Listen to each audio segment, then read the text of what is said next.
안녕하십니까. 약들약의 권약사입니다. 오늘은 영양제 복용한 뒤에 발생하는 간독성, 간 손상 증상을 조금 더 구체적으로 한번 알아보겠습니다. 화이팅 먼저 외치고 시작하겠습니다.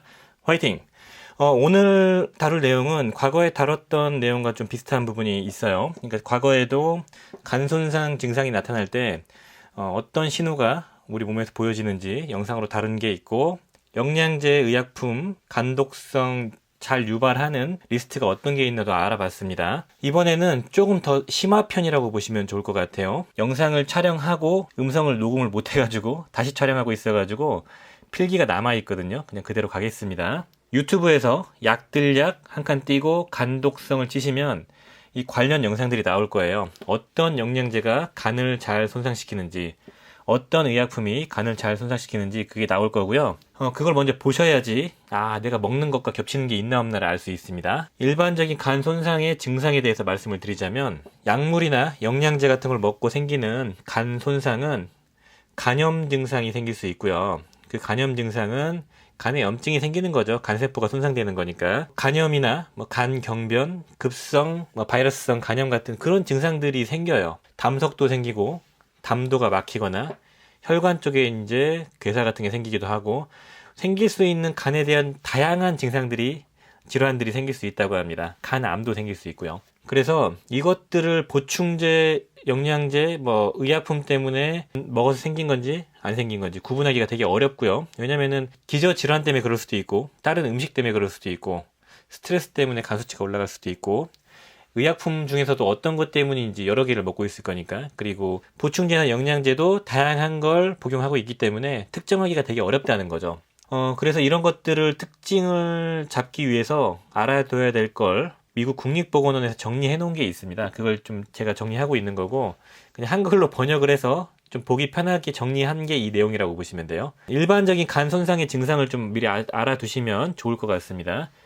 흔하게 이제 그 위장 트러블이 생기거든요. 구역구토, 막 토를 나고, 메스껍고, 기운 없고, 그다음에 복통이 생기고, 이런 게 생길 수 있고, 극심한 피로와 두통이 생길 수 있고요. 그리고 좀 특징적인 증상들은 황달, 손이나 얼굴, 눈, 흰자가 노랗게 변하는 게 황달이고 흔합니다. 그리고 소변의 색이 진해집니다.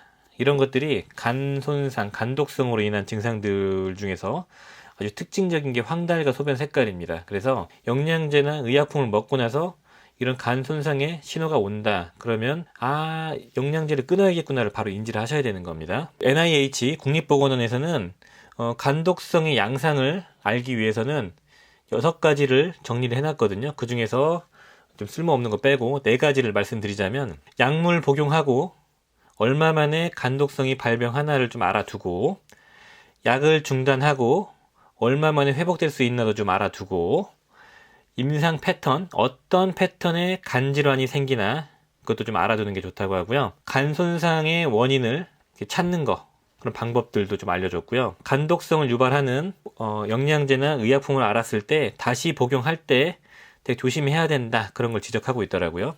앞에서 말씀드렸던 이 발병 시간을 보면은 일반적으로 발병 시간은 짧게는 24시간에서 72시간, 그러니까 하루에서 3일 안에 간 손상 증상들이 나타날 수 있고요. 일반적으로는 3에서는 5개월 정도가 일반적인 거고, 긴 거는 1년까지, 더 길게는 몇 년, 수십 년까지도 걸릴 수 있다고 하네요. 짧게는 며칠, 보통은 몇 개월 정도 걸린다, 이 정도를 인지하면 좋을 것 같고요. 설포나마이드라는 항생제와 마크롤라이드라는 항생제가 되게 짧은 시간 안에 되게 간독성을 쉽게 보여주는 케이스가 있다고 하네요. 미노사이클린이나 아미오다론 같은, 이제 미노사이클린 항생제고, 아미오다론은 부정맥약인데, 이런 거는 수년간 복용했을 때 간손상의 신호들이 많이 나타났다고 하네요. 대체로 이 간손상의 그 시점을 되게 측정하기는 어렵다고 하고, 보통 이제 황달이나 소변색이 변하거나 간 수치가 올라가는 그 시점이 간손상의 시작 시점이라고 보통 판단을 합니다. 이런 신호가 정확하게 있으면 알기 쉬운데 없는 경우가 많기 때문이고요. 그게 어려우시면 급격한 피로와 발열, 구역구토, 두통, 몸살 기운, 몸의 가려움증, 이런 게 간 손상의 대표적인 신호이기 때문에 이런 걸로 추정할 수도 있겠죠.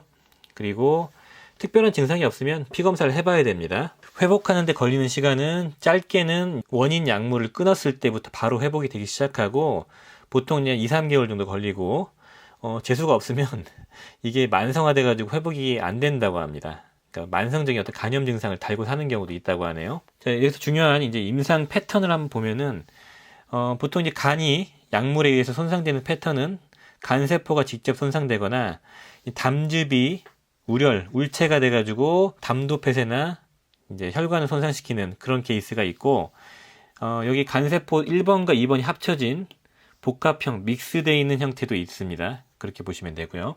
이제 임상적으로 어떤 증상들과 질병들이 나타날 수 있나? 1번 급성 간괴사 증상이 나타날 수 있다고 합니다. 아시겠지만 약물 독성 때문에 간세포가 이제 죽는 거죠. 그리고 이런 경우는 되게 빨리 발병하기도 하고 수일 내에 발병할 수 있다고 하고요. 이게 이제 간뿐만 아니고 이제 악화되면은 신장이나 폐, 골수, 뇌 그런 쪽으로 다른 장기 쪽에 문제가 생길 수 있고요. 구역구토, 복통 같은 그리고 황달, 정신착란, 졸림, 혼수 상태 이런 간부전 증상도 생길 수 있다고 합니다. 이게 급성 간괴사이고 간 수치는 수십 배까지 올라갈 수 있다고 하고요. 건강에 치명적인 케이스가 이런 급성 간괴사다. 이렇게 보시면 되고, 미국 사람들은 가장 흔하게 고용량으로 복용하는 혹은 다빈도로 복용하는 타이레놀, 아스타미노펜과 아스피린, 그 다음에 비타민 B3 고용량 요법에 의해서 간괴사가 나타난다고 하고요. 정맥으로 주사하는 그 부정맥약, 아미오다론, 응급처치할 때 쓰죠. 그걸 주사했을 때 간괴사가 보고된 케이스가 있다고 합니다. 그리고 급성 간염, 간괴사보다 한 단계 낮은 거죠. 그러니까 간의 염증, 간세포가 조금씩 파괴되고 있는 그런 상태이고요. 약물로 인해서 간세포 손상이 되고 간수치가 좀 올라가고 급성 바이러스성 간염과 비슷한 패턴을 보여준다고 합니다. 이건 정신착란이나 혼수 같은 건 오지는 않고 당연히 피로, 메스꺼움, 구역구토, 통증과 소변 색깔, 황달 이런 증상들이 따라오고요. 흔하게 급성 간염을 유발하는 걸 이소니아지드라는 결핵약, 그 다음에 케토코나졸이라는 항진균제, 곰팡이균 잡는 거 그런 것들을 지적하고 있더라고요. 혼합 간염, 이거는 담즙 울체와 그리고 간 수치가 올라가는 간염이 같이 혼합되어 있는 케이스입니다. 간이 손상되면서 담즙 울체도 생기는 건데 이런 경우는 담즙이 울체가 우열이 되면서 그러니까 담즙이 잘 배설이 안 되면서 역류하는 겁니다. 그러면서 동시에 간 손상이 되는 게 대표적인 약물 유발 간 손상의 표현형이라고 해요. 그래서 이게 혼합 간염 증상이 나타나면 약물 때문에 간이 손상되고 있구나를 알 수 있다고 하고요. 일반적으로 짧게는 2주, 길게는 12주, 3달 내로 발생할 수 있다고 하고 간 수치가 10배 이상 현저하게 상승하는 케이스도 있다고 합니다. 그리고 이런 경우는 담즙이 역류하기 때문에 황달이 올 수 있고 피부 가려움증이 흔한 그런 증상이라고 합니다. 오그멘틴이라는 항생제를 복용했을 때 흔하게 발생할 수 있다고 하고요. 이건 감기에 많이 쓰이는 항생제고, 그리고 페니토인이라는 정간제와 그 다음에 설포니라미드라는 아까 말씀드렸던 항생제, 마크롤라이드라는 항생제에 의해서 쉽게 발생할 수 있다고 하네요. 네 번째 간 증상, 간 수치가 올라가고 황달이나 다른 증상들이 안 나타나는 경우, 이런 게 대부분이죠. 대부분 간이 안 좋은지 몰랐는데 병원 가보니까 간 수치가 높으니까 주의하자. 혹시 영양제나 약 먹는 거 있으세요? 이렇게 물어볼 때가 4번 같은 케이스고요. 이런 경우는 특별한 지표도 없고 증상도 없기 때문에 피검사를 해야 알 수 있는 경미한 간 질환이라고 볼 수 있겠습니다. 간염 증상은 보여주지 않지만 황달만 생기는 경우입니다. 이런 경우도 특별히 환자가 힘들다고 느끼지는 않지만 담즙 울체가 생겨가지고 그래서 피부 가려움증이나 간 수치가 조금 올라가 있는, 그렇지만 환자는 큰 문제가 없다고 느끼는 그런 케이스인데요. 이런 경우는 에스트로겐, 그러니까 여성 호르몬이나 아나볼릭 스테로이드, 그러니까 남성 운동할 때 도핑하는 거 있죠. 그 먹는 그 스테로이드가 흔하게 유발을 하고 여러 가지 면역 억제제가 담즙 울체를 유발할 수 있다. 그래서 황달이 생길 수 있다라고 하네요. 여섯 번째, 그러니까 혈액 내 산도가 높아지고 급성 지방간이 같이 복합되는 케이스가 있다고 하고, 이런 경우도 되게 흔하지 않은 케이스인데 약물에 의해서 지방대사에 영향을 약물이 주고 간에 영향이 생기니까요. 그리고 간 세포에 있는 미토콘드리아의 기능이 문제가 생기면서 간 손상이 생기고 간 수치가 올라가고 환자의 혈액 응고에도 문제가 생기고, 그리고 고암모니아 혈증, 그다음에 젖산증, 간부전 증상들을 보여준다고 합니다. 잘 생기지는 않지만 생겼을 때는 위험도가 좀 높은 그런 증상들이고, 7번으로 있는 이제 비알코올성 지방간. 이것도 되게 흔하죠. 그러니까 지방간의 원인이 알코올성 혹은 이제 비알코올성 지방간이 있잖아요. 근데 비알코올성 술 때문에 생기지 않는 지방간의 원인이 다양하긴 하죠. 약물 때문에 생길 수도 있다, 이렇게 보시면 되겠습니다.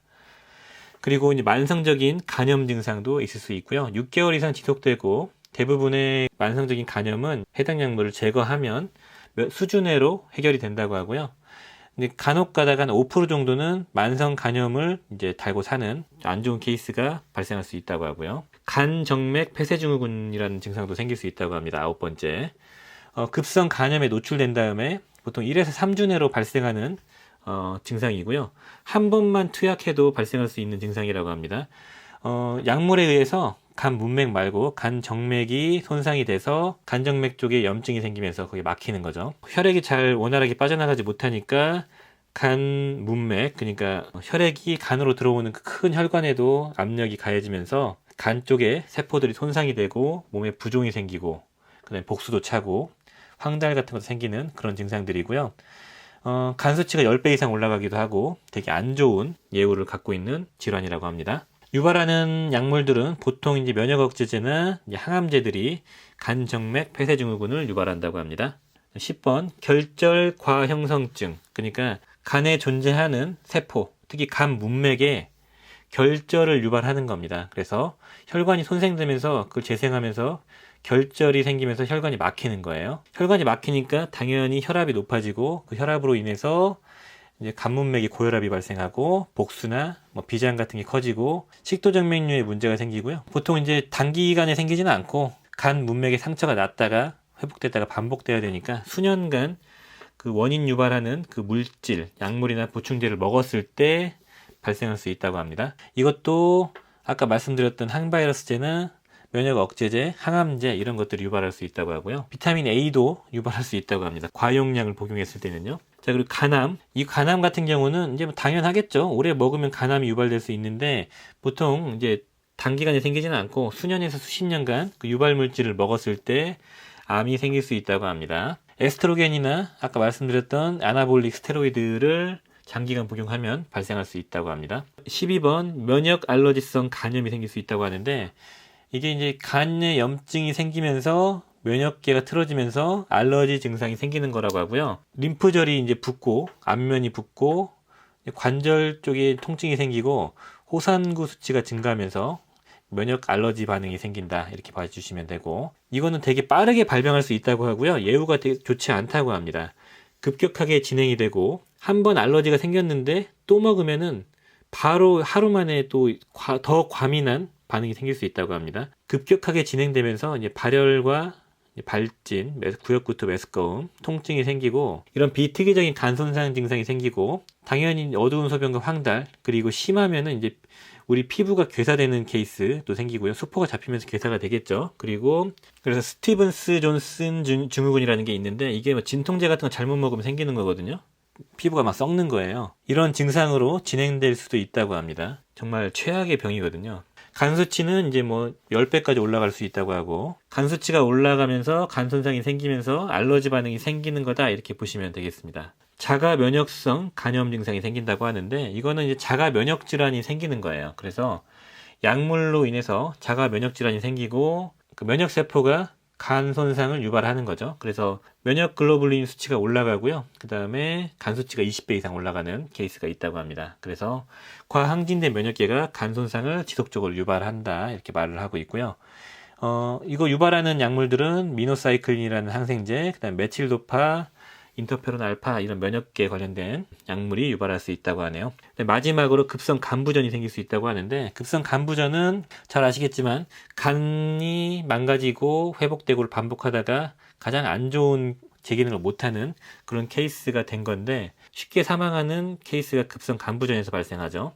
뭐 정신 쪽에 이제 문제가 생기죠. 언어장애 생기고 잠만 자고 혼수가 오는, 그리고 간 수치는 뭐 100배까지 이상 올라가기도 하고요. 가장 흔하게 미국에서 간성혼수를 유발하는 원인이 타이레놀을 장기간 과복용, 오남용을 해서 발생한다고 합니다. 마지막으로 이제 보약사의 생각. 이거는 알아도 적용하기가 상당히 어렵죠? 영양제를 꾸준히 안전하게 복용하기 위해서는 이런 간 손상에 대한 내용도 좀 알고 계시고, 그리고 개수가 많으신 분들이나 개수가 많지 않더라도 고용량을 드시는 분들은 좀 주의를 하셔서 드시면 좋을 것 같습니다. 주기적으로 건강검진을 받으면서 간 수치를 확인하시고요. 그게 가장 정확한 방법인 것 같네요.